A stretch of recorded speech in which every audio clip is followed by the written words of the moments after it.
मुल्क में आईनी बहरान और आईनी ब्रेक डाउन का खतरा है। इक़्तिदार छिन जाने के बाद पीटीआई पाकिस्तान के लिए खतरा बन गई। पीटीआई को अमरीका से इमदाद मिल रही है। सियासत तमाम इदारों में सरायत कर चुकी है, जिनमें से अदलिया सर फहरिस्त है। वज़ीर दिफा ख्वाजा आसिफ की जियो न्यूज़ के प्रोग्राम आज शाहजेब खानजादा के साथ में बातचीत। कहा, अदलिया में सियासी ताल्लुक काम कर रहा है। आप अदलिया के रिमार्क्स देख लें, उन्हें आईनी ब्रेक डाउन नजर आ रहा है। अकेले अकेले अपनी मर्जी के सियासी फैसले शुरू हो जाएं तो ये कहां तक चलेगा। आईनी ब्रेकडाउन से उनकी क्या मुराद है, 2, 4, 10 दिन में पता चल जाएगा। कुछ अरसा पहले अदलिया, इस्टेब्लिशमेंट और एक वजीर आजम का इत्तेहाद बना हुआ था। आज उस इत्तेहाद से कोई माइनस हो गया है। सियासी रोल अदलिया के लिए ठीक नहीं। फिच रिपोर्ट और अबूरी सेटअप की खबरों पर कहा कि ऐसे लोग हमेशा बैठे होते हैं जो सोचते हैं कि किसी का गोडा गिट्टा जख्मी हो जाए तो हम जाकर बैठ जाएं। पीटीआई पर पाबंदी का फैसला जल्दबाजी में हुआ। फैसला इत्तेहादियों की मुशावरत से किया जाएगा।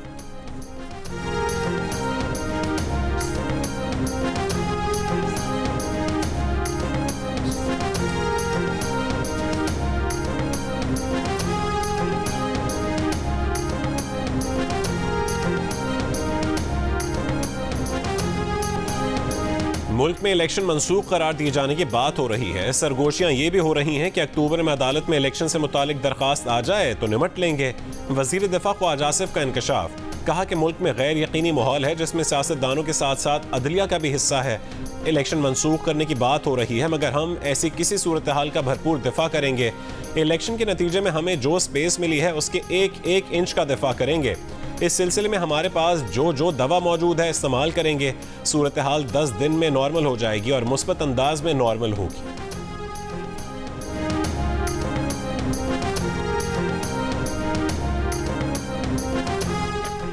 तहरीक इंसाफ के सीनियर रहनुमा हामिद खान ने भी मुल्क में आईनी ब्रेकडाउन का खदशा जाहिर कर दिया। कहा कि मौजूदा हुकूमत खुद गैर आईनी हरकतों से मुल्क को आईनी ब्रेकडाउन की तरफ ले जा रही है। सुप्रीम कोर्ट के फैसलों पर अमल दरामद नहीं होता तो सारा आईनी निज़ाम तबाह हो जाता है। पहले भी इसी वज़ीर आज़म ने इंतखाबात से मुतालिक सुप्रीम कोर्ट के फैसले पर अमल नहीं किया था।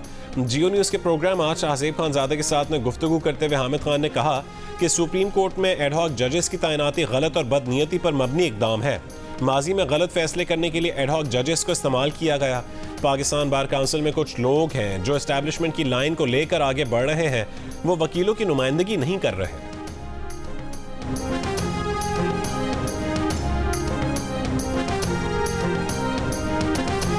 तहरीक इंसाफ पर हुकूमती पाबंदी और आर्टिकल 6 के तहत कार्रवाई के फैसले मुस्तरद। एडहॉक जजेस की मुखालिफत। मखसूस नशस्तों से मुतालिक सुप्रीम कोर्ट फैसले पर अमल दरामद के लिए हर सतह पर मज़ाहमत का ऐलान। तहरीक इंसाफ ने सुन्नी इत्तेहाद काउंसिल के साथ मुश्तरका इजलास का एलामिया जारी कर दिया। तहरीक इंसाफ एडहॉक जजेस की तैनाती के खिलाफ सुप्रीम जुडिशल काउंसिल से रुजू करेगी। एलामिया में कहा गया है कि एडहॉक जजेस का वाहिद मकसद हम ख्याल जजेस के जरिए तहरीक इंसाफ को निशाना बनाना है। एडहॉक जजेस से मसनूई तरीके से फर्द वाहिद की अददी बरतरी का एहतमाम किया जा रहा है। सुप्रीम कोर्ट के मखसूस नशस्तों पर फैसले से इनहराफ के नहायत संगीन नतायज होंगे। इजलास के बाद पार्टी चेयरमैन बैरिस्टर गौहर ने कहा है कि पीटीआई पर पाबंदी का फैसला हुकूमती खात्मे का काउंट डाउन होगा। मखसूस नशस्तों के फैसले पर अमल दरामद करवाना चीफ जस्टिस की आईनी जिम्मेदारी है। उमर अयूब ने कहा कि तहरीक इंसाफ पर कोई पाबंदी नहीं लगा सकता। शिबली फराज ने कहा है कि आईन और कानून को जूते के नोक पर रखा जा रहा है।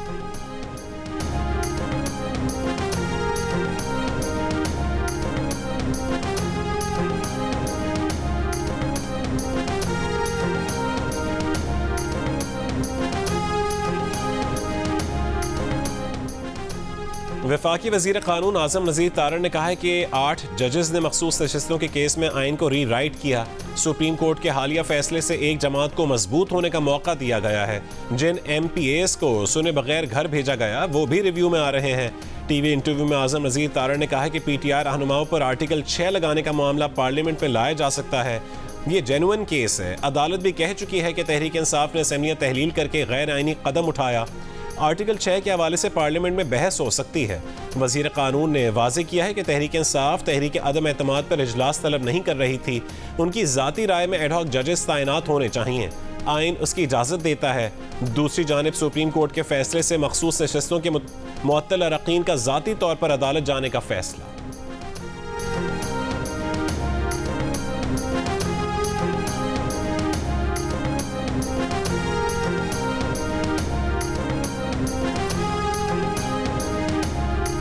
जस्टिस रिटायर्ड मकबूल बाकिर ने सुप्रीम कोर्ट का एडहॉक जज बनने से माजरत कर ली। जस्टिस रिटायर्ड मकबूल बाकिर का कहना है कि जाती वजूहात की बिना पर एडहॉक जज बनने से माजरत की है। एडहॉक जज की तैनाती आईनी है। एडहॉक जज के मामले पर होने वाली तनकीद बिला जवाज है। इससे पहले जस्टिस रिटायर्ड मुशीर आलम भी सुप्रीम कोर्ट का एडहॉक जज बनने से माजरत कर चुके हैं। दीगर 2 जजेस को एडहॉक जजेस लगाने से मुतालिक जुडिशल कमीशन का इजलास आज होगा। चीफ जस्टिस पाकिस्तान जस्टिस काजी फायज ईसा सदारत करेंगे। तहरीक इंसाफ को मखसूस नशिस्तें देने के सुप्रीम कोर्ट के फैसले पर अमल करना है या उसके खिलाफ अपील में जाना है।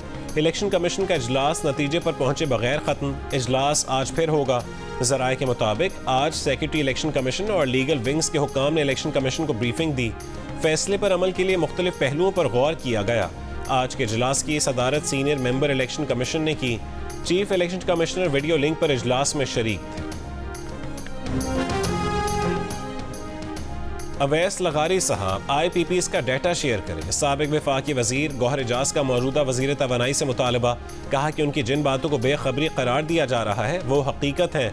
48% IPPs 40 बड़े खानदानों की मिल्कियत हैं जो 50% की सलाहियत से चल रहे हैं और उसकी 100% कीमत वसूल कर रहे हैं। बिजली की असल कीमत 30 रुपये यूनिट की बजाय 60 रुपये नाजायज़ वसूल की जा रही है। गुज़िश्ता रोज़ गौहर एजाज ने कहा था कि अरबों खरबों के कैपेसिटी चार्जेस सिर्फ IPPs को नहीं सरकारी बिजली घरों को भी मिल रहे हैं। जवाब में अवैस लगारी का कहना था कि IPPs मुआहदों को हुकूमती गारंटी है जिससे मनसूख नहीं कर सकते। हुकूमत ऑडिट करके मुआहदों का जायजा ले रही है। जिस IPPs से फ़ायदा नहीं उसे खैरबाद कह देंगे। वज़ीर आज़म शहबाज शरीफ की टैक्स मुकदमात जल्द निपटाने के लिए अपीलेट ट्राइब्यूनल्स की तादाद 100 तक बढ़ाने की हिदायत। कहा कि सेल्स टैक्स रिफंड्स की अदायगी में कोई ताख़ीर बर्दाश्त नहीं की जाएगी।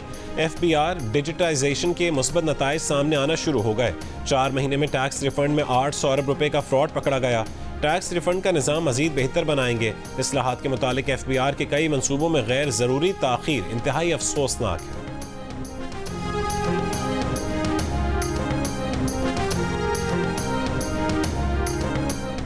आर्मी चीफ जनरल आसिम मुनी ने कहा है कि पाक चीन ताल्लुकात गैर मामूली और मिसाली हैं। दोनों ममालिक ने हमेशा बाहमी एतमाद किया और एक दूसरे की गैर मुतज़लज़ल हिमायत की।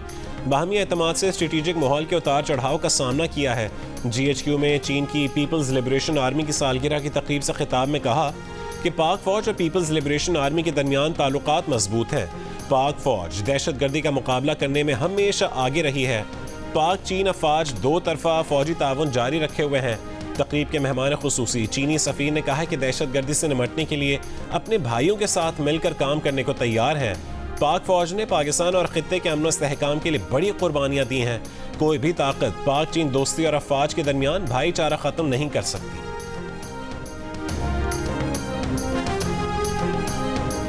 बानी PTR बुशरा बीबी ने तोशा खाना नए रेफरेंस में अपनी गिरफ्तारी को चैलेंज कर दिया। इस्लामाबाद हाई कोर्ट में दायर दरख्वास्त में मौक़िफ़ अपनाया कि आइंदा किसी भी मुकदमे में गिरफ्तारी इस्लामाबाद हाई कोर्ट के अहकामात से मशरूत की जाए। नए तोशा खाना रेफरेंस में गिरफ्तारी गैर कानूनी है। रिहाई के अहकामात जारी किए जाएँ। दरख्वास्त में कहा गया कि बानी PTR और बुशरा बीबी शामिल तफ्तीश हो चुके हैं। उनकी गिरफ्तारी की ज़रूरत नहीं। इद्दत केस में रिहाई के फ़ौरन बाद बानी PTR और बुशरा बीबी की गिरफ्तारी की ज़रूरत नहीं। उधर तोशा खाना के नए रेफरेंस में नैब टीम ने जुमेरात को फिर बानी PTR और बुशरा बीबी से 1 घंटे तक तफ्तीश की। 8 रोज़ा रिमांड में नैब टीम आज चौथी बार तफ्तीश के लिए पहुंची थी।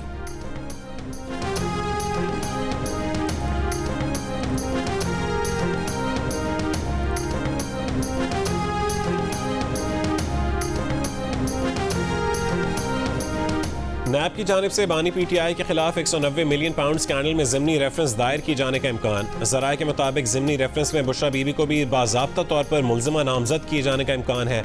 निजी सोसाइटी में छापे के दौरान हासिल शवाहिद को भी रेफरेंस का हिस्सा बनाया जाएगा। एग्जीक्यूटिव बोर्ड इजलास की मंजूरी के बाद ज़िमनी रेफरेंस दायर किया जाएगा। नैब की टीम तफ्तीश मुकम्मल होने पर अपनी रिपोर्ट हेडक्वार्टर्स भेजेगी।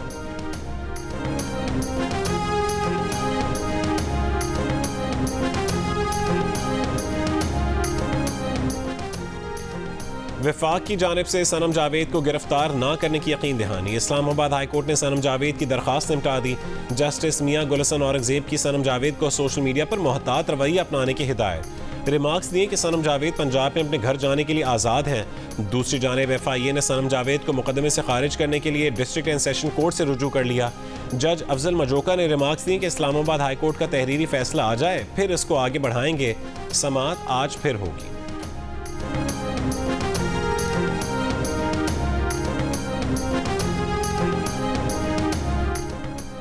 कराची में 24 घंटों के दौरान हीट स्ट्रोक से 2 अमवात। महकमे सेहत के मुताबिक दोनों अमवात सिविल अस्पताल में रिपोर्ट हुई। गुज़िश्ता रोज सरकारी अस्पतालों में हीट स्ट्रोक के 49 केसेस रिपोर्ट हुए। रेस्क्यू हुकाम के मुताबिक कल से अब तक मुख्तलिफ इलाकों से 20 लाशें मिली हैं। ज़्यादातर अफराद नशे के आदी मालूम होते हैं। महकमे सेहत के मुताबिक शहर में जून से अब तक हीट स्ट्रोक से इंतकाल करने वालों की तादाद 51 हो गई।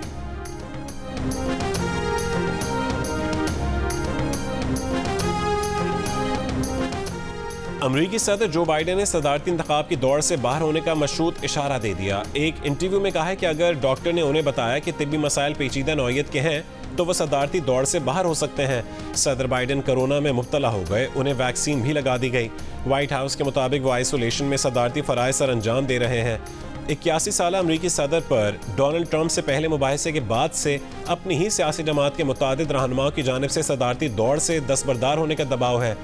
उधर साबिक हाउस स्पीकर नैंसी पेलोसी ने सदर बाइडेन से टेलीफोन पर कहा कि पोल से पता चलता है कि वो जीत नहीं सकते। उस पर सदर बाइडेन ने कहा है कि उनके पास ऐसे पोल्स हैं जो कामयाबी का बताते हैं।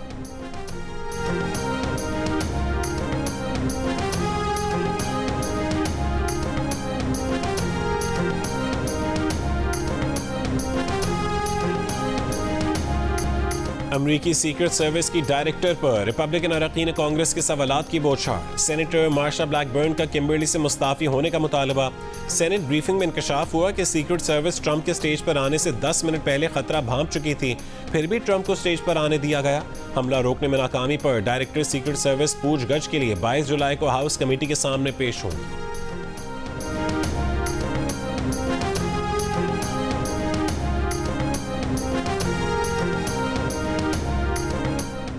मस्कत की वादी कबीर में हुए दहशतगर्द हमले में मुलविस तीनों मुल्जिमान भाई थे और ओमानी शहरी थे जो ऑपरेशन में मारे गए।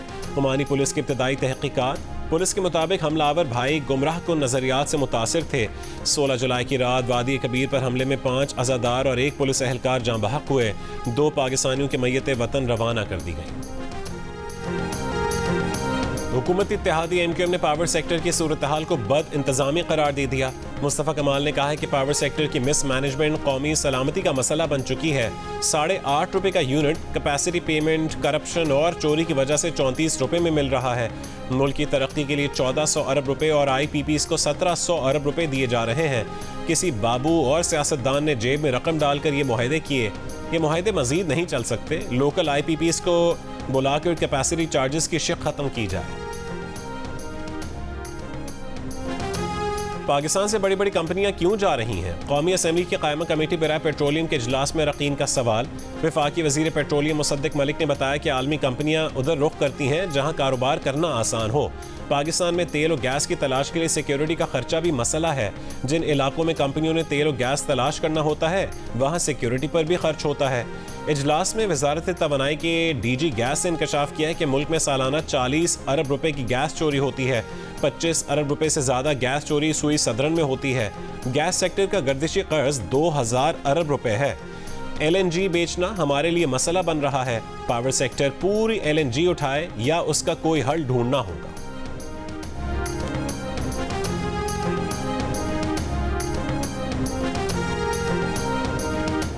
पंजाब और खैबर पख्तूनख्वा में बारिश के बायस मौसम में बेहतरी। सिंध और बलोचिस्तान के मुख्तलिफ इलाकों में गर्मी बरकरार। कराची मुल्क का गर्म तरीन शहर करार। 37 डिग्री की गर्मी 54 डिग्री की महसूस की गई। महकमे मौसमियात के मुताबिक गुज़िश्ता रात कराची में रवां साल जुलाई की तीसरी गर्म तरीन रात थी। लाड़काना और सिब्बी में दर्जा हरारत 53, जैकबाबाद 52, दादू 51, नवाबशाह 49, सखर तुरबत 48, भावलनगर 47, हैदराबाद 45, डेरा इस्माइल खान और नौकुंडी में 46, ठट्टा 47, अटक और सरगोदा में दर्जा हरारत 42 डिग्री रहा।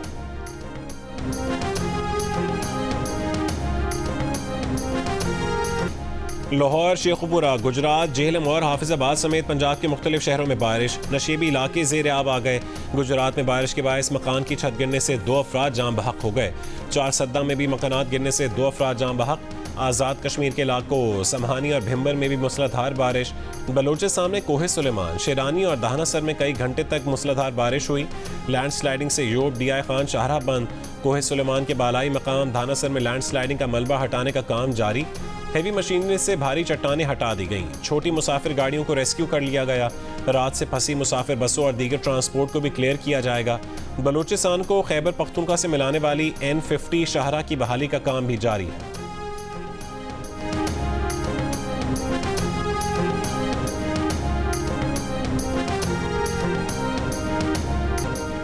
मुल्क में 11 बरस बाद नेशनल ड्रग सर्वे होगा। वफाकी वज़ीर दाखिला और इंसदाद मुनशियात मोहसिन नकवी ने उसूली मंजूरी दे दी। नेशनल ड्रग सर्वे के तहत मुल्क भर में मुनशियात इस्तेमाल करने वाले अफराद का डाटा इकट्ठा किया जाएगा। वज़ीर दाखिला मोहसिन नकवी ने कहा है कि मुस्तनद और जामे सर्वे से ही इंसदाद मुनशियात के ज़िम्न में भरपूर और मुफस्सिल फैसला साजी मुमकिन होगी। इंसदाद मुनशियात पर कोई समझौता नहीं होगा क्योंकि ये कौम के मुस्तकबिल का मसला है। वज़ीर दाखिला की 15 दिन में सर्वे के मामलात को हतमी शक्ल देने की हिदायत।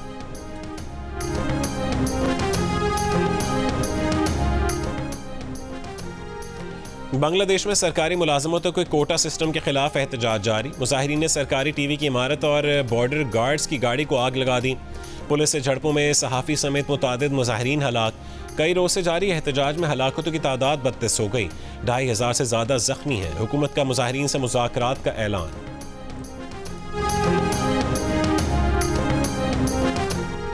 इसराइली टैंकों की रफ़ा में दोबारा पेशकदमी शुरू। वस्ती और शिमाली गज़ा में इसराइली तैयारों की बमबारी। कल से अब तक मजीद 50 से ज़्यादा फ़लस्तीनी शहीद। पनाह गुज़ीन स्कूलों और खेमों पर हमलों से गुज़श्ता 10 रोज़ में 500 फ़लस्तीनी शहीद कर दिए गए। अक़वाम मुत्तहिदा में फ़लस्तीनी सफ़ीर ने गज़ा में जारी कत्लेआम को तारीख़ की बदतरीन नस्लकुशी करार दे दिया।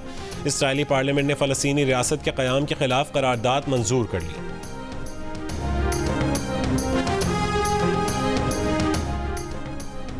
दुनिया के मसरूफ़ तरीन सयाहती शहरों में से एक पेरिस में दरियाए सेन के अतराफ सड़कें सुनसान। समर ओलंपिक्स के मौके पर पेरिस में बगैर पास के किसी भी फ़र्द को दाखिल होने की इजाज़त नहीं।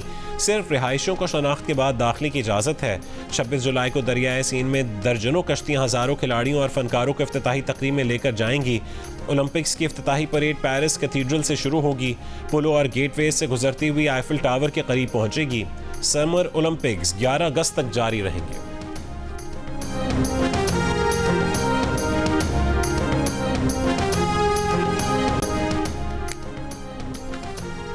और पेरिस ओलंपिक्स में शिरकत के लिए पाकिस्तान की शूटिंग टीम कुछ देर में पेरिस रवाना होगी।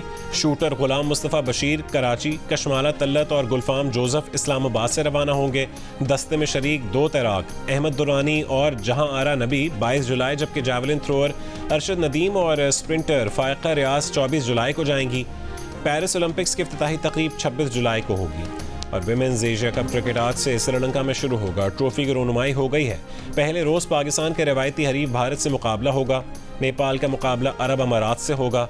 फोटो सेशन के दौरान मलेशिया, नेपाल, थाईलैंड, UAE और श्रीलंका के खिलाड़ियों का रक़्स।